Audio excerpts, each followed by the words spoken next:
This is a test of the NOAA All Hazards Weather Radio Warning device. During potentially dangerous weather situations, specially built receivers can be automatically activated by the signal to warn of impending hazards.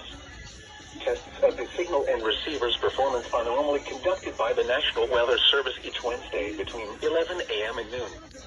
When there is a threat of, or there is severe weather in the area, the test will be postponed until the next good weather day.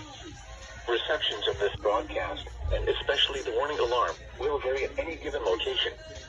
Alarms generated from station KIG 77 in Cape Hatteras will be activated for warnings and watches affecting the counties of Hyde, Terrell, Dare, and Washington.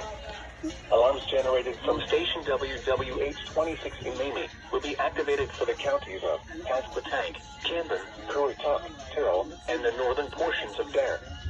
Alarms generated from station KEC 84 in New Bern will be activated for the counties of Beaufort, Carteret, Craven, Duplin, Greene, Jones, Lenoir, Martin, Onslow, Pamlico, Pitt, and Hyde.